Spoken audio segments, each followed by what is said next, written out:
The time is now for the Dr. Bob Sports Podcast. I am Tanner. I am our head of analytics, and I am in my 7th year working alongside Bob, originating our NFL and college basketball bets. And today, as always, I'm joined by our digital media specialist, Grant. The fall colors are peaking here in New Hampshire. The air is crisp outside. It's perfect football weather, and the college basketball AP poll just came out. What a time. I know, what a time.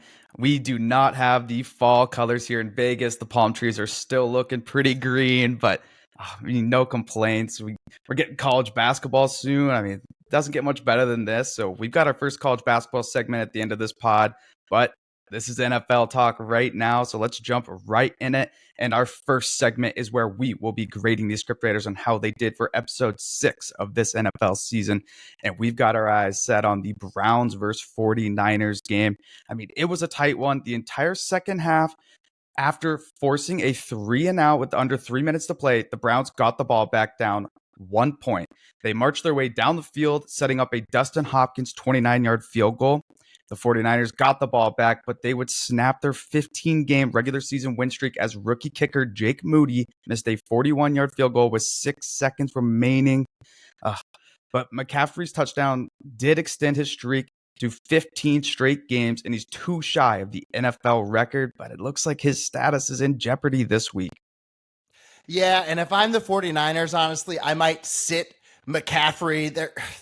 They need him healthy for the playoffs, and this, week 7 game against the Vikings is not their top priority. And if they do sit McCaffrey, that is going to affect their passing game and rushing attack. McCaffrey is gaining 1.28 more yards per route run than backup running back Elijah Mitchell. And Mitchell might not fare as well on the ground either. The Vikings rush defense ranks 4th by our metrics. And then another potential loss for San Francisco's offense is all-pro left tackle Trent Williams, who got rolled up on last week. He did return after 2 snaps, but he clearly wasn't right. He surrendered a 15% pressure rate, which is the most he has allowed in a game since 2018. So if I'm the 49ers, I rest both McCaffrey and Williams to make sure they are ready for a postseason run. Yeah, maybe we'll see Shanahan toss him out there for 1 goal line carry, see if we can get him in the end zone, keep the streak alive. But keep the streak alive. What'd you think of the XFL legend PJ Walker? Yeah, he's a solid backup NFL quarterback, and Walker is a downgrade from Deshaun Watson, but he's really not much of a downgrade from what Cleveland's offense has done thus far this season. Walker is averaging 5.4 yards per pass play in his career, and the Browns are averaging just 4.5 yards per pass play this season. Now, Cleveland's season numbers on offense are being dragged down by that one start from Dorian Thompson-Robinson, where he averaged negative 0.5 EPA per dropback. That's the lowest of any quarterback to get 20 dropbacks this season. And furthermore, if you remember back in week 1, that Browns versus Bengals game was probably the rainiest game of the year. In fact, Zach Taylor said it was the rainiest game he's been a part of in his 10 years in the NFL. So those are dragging Cleveland's passing numbers down, and Walker can be about what the Browns have been thus far, maybe even a little bit better. Cleveland's offense doesn't have worse play calling, worse receivers, or worse offensive line than the 2020 through 2022 Panthers did, where Walker has racked up most of his career numbers. So I think he can be about 5.4 yards per pass play for the Browns going forward, against an average defense in a neutral game state. But it's worth noting Deshaun Watson was back at practice this week, and he may return to the field as soon as this Sunday. Yeah, it'd be nice to get Watson back there, but let's shift it over to our next segment where we got the injury watch, and we see that the Bears will likely be without their starting QB in Justin Fields. What type of impact is this going to have on their offense? Well, it'll have an impact on the offense and just the team as a whole. They already own the first and second picks of next year's draft, and if Fields is out for a long time, they might just tank it down the stretch. That would be, pretty crazy to see them get the top 2 picks in next year's draft, but certainly in the realm of possibilities. So for the time being, it's Tyson Bagent at quarterback, an undrafted rookie out of Division II Shepherd University. He's unlikely to match Fields' output. Fields is ranked 25th in EPA per play this season. And the big reason that Fields has even been up there is because he's connected on 50% of his passes with 20-plus air yards, and he's run for 237 yards, ranking third among quarterbacks. And the deep passing game and mobility of Fields just won't be able to be replicated by Tyson Bagent, which basically leaves only the worst part of Chicago's offense. And it doesn't look good for Bagent this week, as Bears right tackle Darnell Wright has allowed multiple pressures in every game this season. He will struggle across from Raiders edge defender Max Crosby, who ranks fourth in pass rushing efficiency and has not missed a snap in 3 straight weeks. Yeah, it also looks like the Raiders won't have their starting QB. What should we expect from Hoyer this week? Yeah, Hoyer came in and averaged 10.2 yards per pass play last week, but I think he comes back down to earth on Sunday. The last season where Hoyer got significant snaps was 2017 with the 49ers, and he gained only 5.1 yards per pass play with Kyle Shanahan. That's one of the worst marks of any quarterbacks in Kyle Shanahan's offense in San Francisco. And remember, Jimmy Garoppolo came to that 49ers team that same year, and he averaged 8.1 yards per pass play with the same receivers in the same play calling. We have the gap between Garoppolo and Hoyer worth about 3 points. Yeah, and he's going to have to face that improved Bears secondary too. Yeah, I mean, Chicago got back starting safety Eddie Jackson, and starting nickelback Kyler Gordon is averaging 0.76 yards per cover snap, fewer than backup Greg Stroman did while Gordon recovered from that broken hand he suffered. And then the Bears also got back top cornerback Jalen Johnson, who was sidelined for 2 games, but he ranks he ranks 9th in yards per cover snap allowed, and he will contain Jacoby Myers, who is 13th in success rate. Yeah, and not injury related, but Grover Stewart's suspension. What's that going to do to the Colts? Well, Stewart has 12 run stops, ranking 8th among interior defenders, and he's worth about 0.4 points according to our numbers. Now, Stewart out, and Indy already just ranks 28th in pressure rate. It could be really bad for that pass rush unit, especially because Brown's all-pro left guard will be the one to line up across from DeForest Buckner's, whose 13 pressures rank 2nd on the Indianapolis defense this week. So I think PJ Walker or Deshaun Watson should have plenty of protection this Sunday. Yeah, and it looks like the Steelers might be getting back Diontae Johnson this week. How big will that be for them? Well, it'd be big, and particularly big in this matchup, as the Rams cornerback Darion Kendrick ranks 3rd in yards allowed per cover snap, but he got arrested earlier this week, and he will likely be out for this game. So Diontae Johnson going up against a backup cornerback. Johnson averaged 2.1 yards per route run against the 49ers before injuring his right hamstring in week 1. So I think he could be in line for a decent afternoon on Sunday. Yeah, what's going on with the Patriots defensive line? Oh, it just keeps getting worse for New England. The Patriots could be without edge defenders Josh Uche, Keon White, and Matthew Judon on Sunday. Those 3 combined for 53.8% of the snaps at edge rusher for New England's defense this season, and 68% of the pressures. So I don't know. The Patriots pass rush unit this week, if those 3 aren't on the field, will be basically completely reliant on scheme, because it'll be all replacement level guys out there outside of Christian Barmore on the interior. Yeah, Belichick's had his hands full this season with what's been going on there. But let's shift it over to our next segment, and we've got Public Opinion Talk with me, and I have been in the depths of X picking the brains of the public, and every week that we get NFL football, we get scorching hot takes and overreactions, but this week the world has their mind set on, is the Kansas City Chiefs offense broken? I mean, they are scoring nearly 5 points per game below last season's mark, and they managed to put up just 19 points versus terrible Broncos defense last week.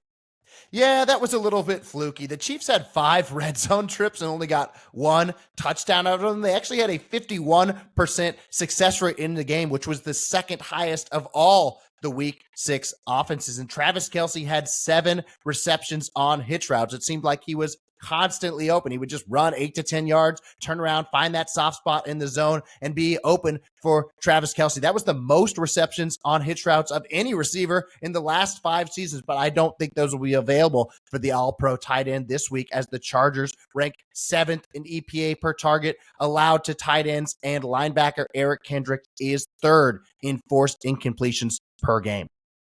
Yeah, I mean, if it's not going to be Kelce, who's it going to be then?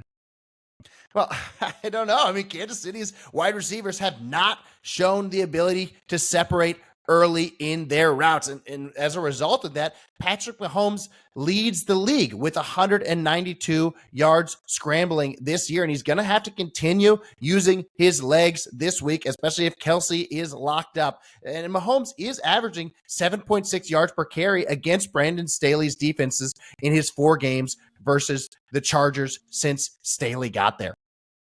Yeah, but the Chiefs did bring in 2-time Super Bowl winner Mecole Hardman to come save the day. What do you think about that? Mecole's yards per route run last season was below rookie Sky Moore, so I'm not sure Mecole is the answer to the Chiefs wide receivers' woes. In fact, I think Chiefs fans should be more excited about the debut of Charles Omenihu, who finished serving his 6-game suspension. He had 54 pressures last year, ranking 20th among edge defenders. And if he can continue to be a top 25-ish edge defender, that kind of turns Kansas City's pass rush into a really, really dangerous unit. I mean, Chris Jones leads all interior defenders with 5.5 sacks this year, and George Karlaftis has made a big second-year leap. He has 27 pressures, ranking 7th among edge defenders. So you throw Charles Omenihu in the mix there, and this Chiefs unit up front is dangerous.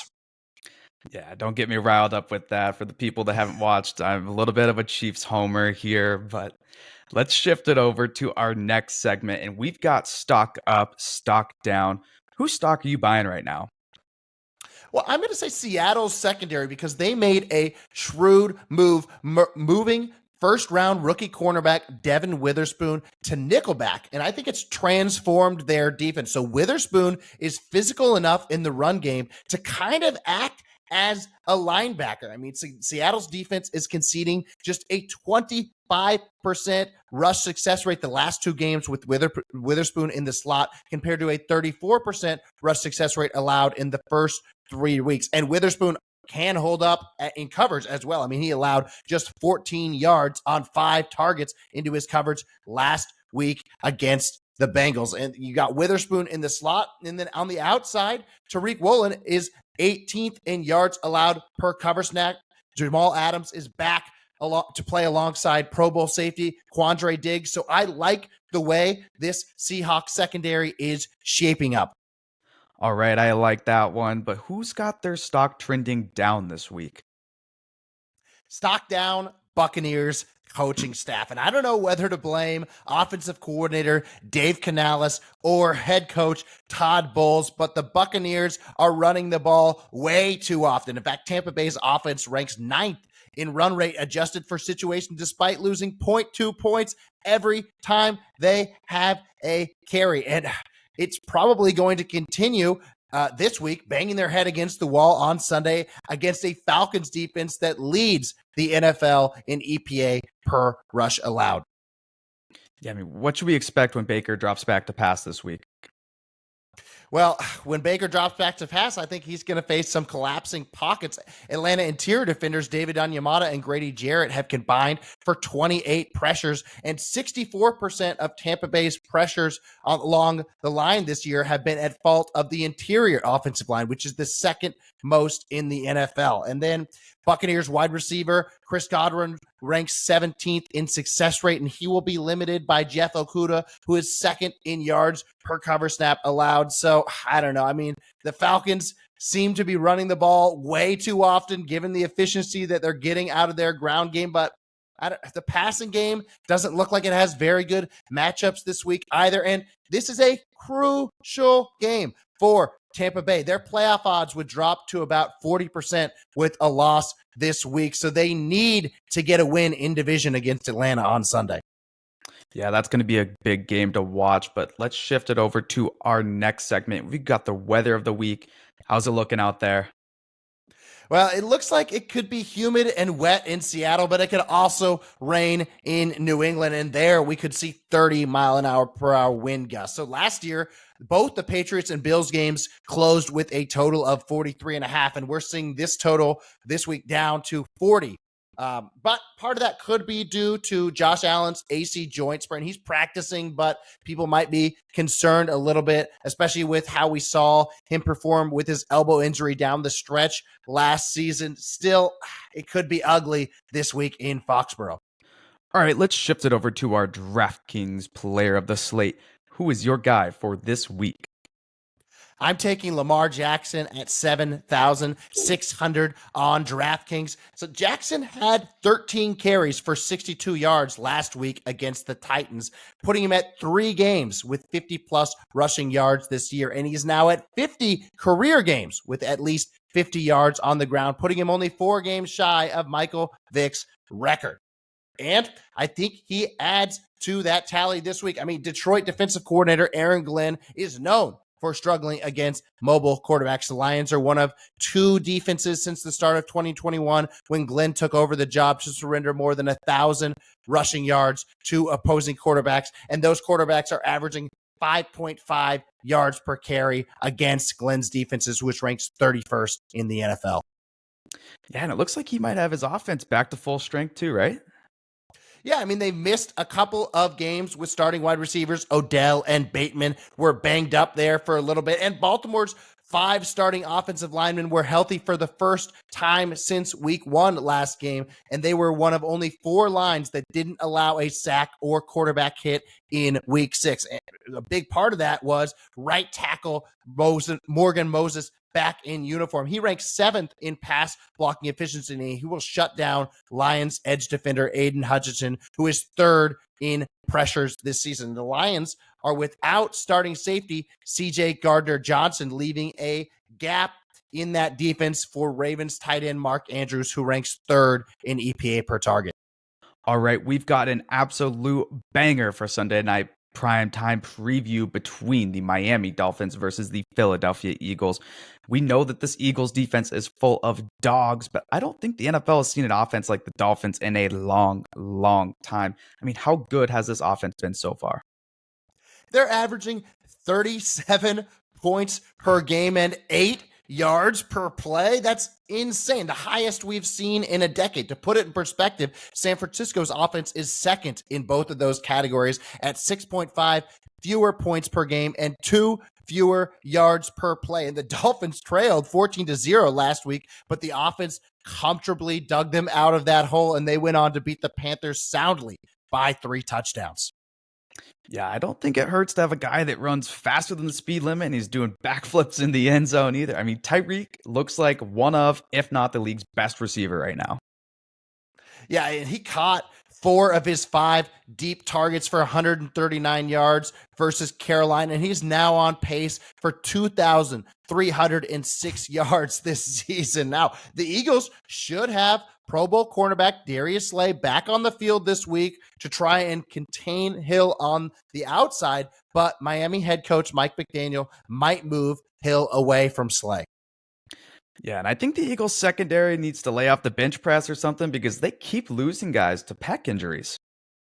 Yeah, I mean, Philadelphia's nickelback to start the season, Avonte Maddox tore his pec. Then they signed Bradley Roby to fill the role. We talked about that in last week's podcast, but now he's dealing with a pectoral sprain. So the Eagles signed another nickelback, Josiah Scott, who ranked 3rd worst in yards per cover snap allowed in the slot last year. And then this is what I was referring to earlier. I think that Mike McDaniel will move Hill to the inside to go across from Scott, who is clearly the weak point in this Eagles defense. Now, Hill has only gotten 29% of his targets when lined up on the inside this season, but we know he can be effective in the slot. In fact, he had 66 targets in the slot last year, 5th most among all wide receivers. So I think it could be pretty dangerous for the Dolphins offense to move Hill inside this week.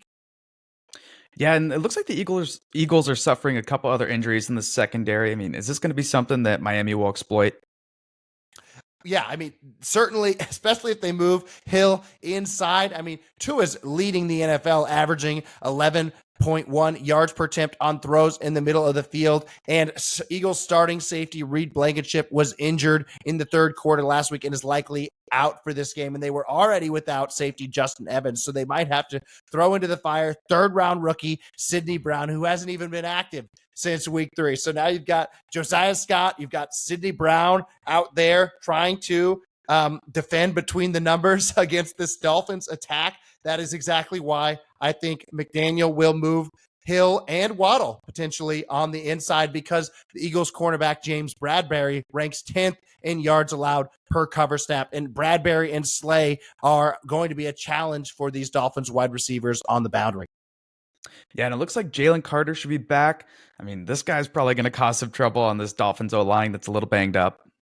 Yeah, I mean, the rookie leads all interior defenders in pass rushing efficiency this year, and he should suit up this week after missing last game. Now, Dolphins left guard Isaiah Wynn is conceding a league low 0.5 pressures per game, but Carter could still wreak havoc this week across from backup center Liam Eichenberg, who is much worse than starter Connor Williams. Williams is allowing just a 1.6% pressure rate this year compared to Eichenberg's 6% pressure rate allowed. And we knew Eichenberg was bad coming into the year. I mean, he ranked 8th worst in pass blocking efficiency in 2022. So I don't know. It could be a kind of a tag team between Isaiah Wynn and Liam Eichenberg this week to try and slow down that Eagles interior pass rush. But if they ever get any one-on-ones against just Eichenberg, the pocket is probably going to collapse for Tua. Yeah, and we know when teams start seeing these collapsing pockets, they oftentimes kind of go to that screen game. Should we expect that with Mostert? I mean, Mostert ranks 8th in yards per route run among running backs this year, but I'm not sure it's going to be very effective this week, as the Eagles are 3rd in pass success rate to running backs on the season. Yeah, and the Eagles could be without their starting right tackle. What impact is this going to have on the game? Yeah, all-pro right tackle Lane Johnson, one of 7 qualifying tackles to have not conceded a sack this year, but he suffered a high ankle sprain against the Jets, and the Eagles allowed 22 pressures, the highest they've surrendered since the start of last season. Johnson makes a huge difference for that offense, and if it's no Johnson this week, that means we'll see Jack Driscoll in there again, across from Miami edge rusher Jalen Phillips, who returned to the lineup last week after missing the previous 2 games due to an oblique injury. And Phillips has a 13% pressure rate this year, and Driscoll could also get snaps across from edge defender Andrew Van Ginkel, who ranks 7th in pass rushing efficiency. So if it's no Johnson out there, it could be trouble for backup Jack Driscoll again. Yeah, and the guy lined up next to Driscoll is a backup as well, right? Yeah, I mean, right guard Sua Opeta has surrendered 7 pressures the last 3 games since taking over for starting right guard Cam Jurgens, and Opeta will struggle again this week versus interior defender Christian Wilkins, who ranks 10th in pass rushing efficiency. So the Eagles, both starters along the offensive line, could be out. We saw that affect them tremendously against the Jets. In fact, I think they only had 2 designed rushes off of right guard and right tackle once Johnson went out. So, and then you look at it, the Dolphins' best pass rushers line up on that side of the ball. It could be trouble for Jalen Hurts' protection on Sunday. Yeah, and how are the matchups for the Eagles receivers this week? I mean, A.J. Brown has quietly just been an absolute animal this year.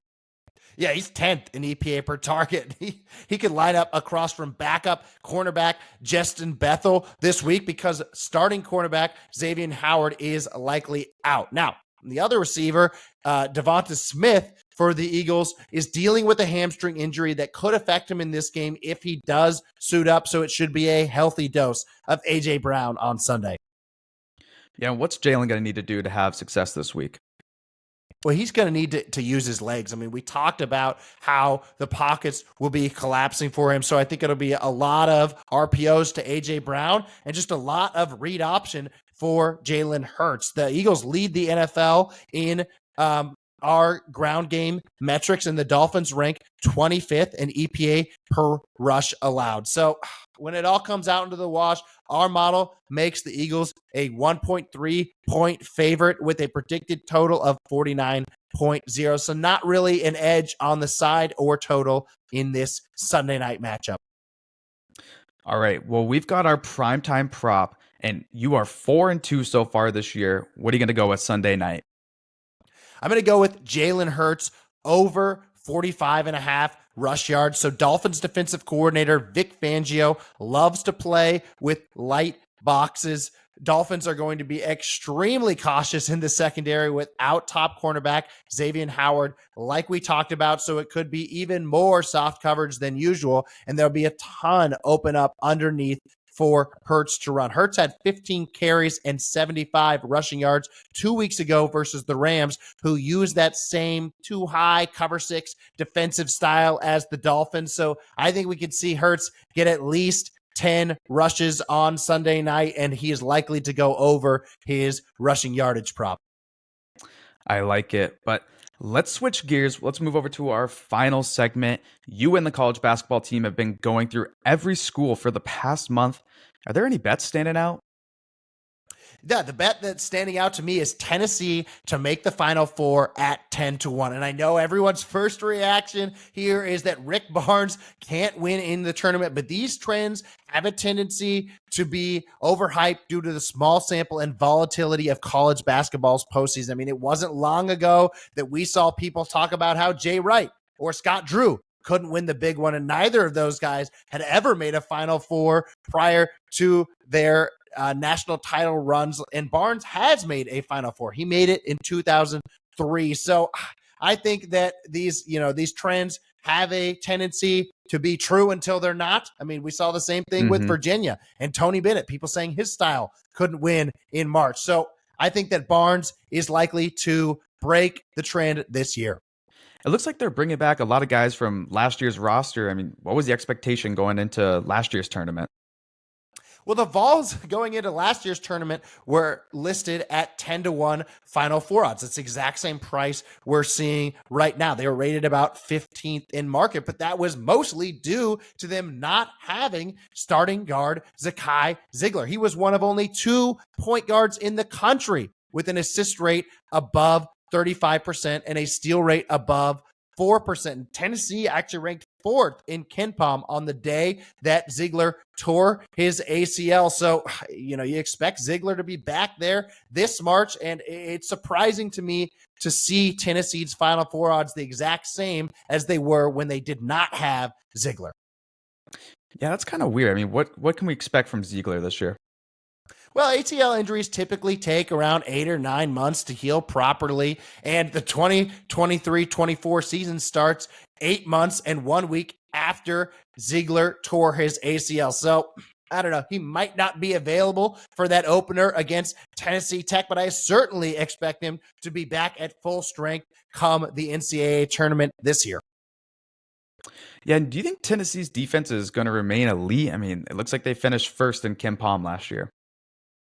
Well, yeah, I mean, opponents only made 26.5% of threes against Tennessee last year, which is unsustainable. But our model had the Vols defense 3rd and 7th overall last season after regressing that 3-point number to a more reasonable percentage. All right, well, let's take a look at this roster. I mean, do you think they're better on paper than they were last season? I think they are. I mean, they've got 2 super seniors that should be able to build on the production they gave Tennessee last season in starters Santiago Vescovi and Josiah Jordan James. Triple fish hooks, one of my favorite nicknames in college basketball. Yeah, and what about the loss of Kamwa? Well, he's going to be replaced in the starting lineup by Dalton Knecht, and they're both roughly the same level of score. I mean, Knecht has a career 58% true shooting percentage, and Kamwa was the better defender in my eyes, but an underrated part of Knecht's game is ball security. There were only 39 players in all of college basketball last year to have a usage rate of at least 26% with a turnover rate of less than 13%, and Knecht was one of them. So, I mean, we saw Kamwa have a career 20% turnover rate. So Kamwa, better defender, but Connect won't be throwing the ball to the other team as often. So I think it's mostly a wash between those two guys in the starting lineup. Yeah, when we saw they lost their six-man Tyreek Key, I mean, he averaged 8.2 points per game last year. Yeah, but he did it inefficiently. I think Tyreek Key was one of the Vols' worst players last year. He shot just 35% on 2-pointers last season. He just was never able to transfer the efficiency he produced at Indiana State in the Missouri Valley. So Key out. They're going to bring in Jemai Mashak, who should assume that first guy off the bench wing role, and he's projected to at least match Key's offensive production last year, and he will be a way better defender. He had a 4.7% steal rate last year, ranking 14th in the nation. Yeah, they also lose that Serbian guy who was kind of a dirty player. Yeah. I mean, if anyone watched that Duke game in the tournament, they'll know that Plavic is definitely a dirty player. And I don't think that Plavic is much of a loss. He was a liability out there with his 34% free throw percentage. And I think that Jonas Adu will be an improvement. He's at least going to be able to equal that offensive production that they lose from Plavic. And because he has that range to stretch out to the 3-point line, certainly a better shooter. And on defense, I really don't think it's close. Adu had a 9% block rate last year compared to Plavic's 2.8% block rate. And the Vols have some depth behind Adu as well. Toby Aqua, who spent the summer playing for Team USA, U19, and Turkey. And they also bring in some more young depth, as Freddie DeLeon was the 46th rated recruit heading into last season before he redshirted. And both of those guys should be solid bench pieces in 2023-24. Yeah, it sounds like this rotation is going to be quite a bit better than last year. Yeah, I mean, this is year 4 for that Ziegler, Vescovi, and James trio, and they should at least be able to secure a 2 seed in my eyes. We have them projected to go 13-5 in the SEC in league play. And a reminder, that might be a little bit low. We saw them go 14-4 in 2022. So I don't know. I mean, the Vols should be able to get a 2 seed as long as Ziegler comes back sometime in the November, December time range. And if they got a 2 seed heading into March, I expect them to be a top 10 team in the country. That should put them at about 20% chance to make the Final Four, which is 4-1. And you can get 10-1 in market right now. That is my college basketball future that's standing out to me so far. All right, well, that will do it for the podcast this week. I love having both NFL and college basketball talk. The college basketball service will be starting soon, so head over to the website if you're interested, and you can also head over to drpopsports.com for free analysis for college football and the NFL. We will be back next Friday, and as always, make sure to like and subscribe.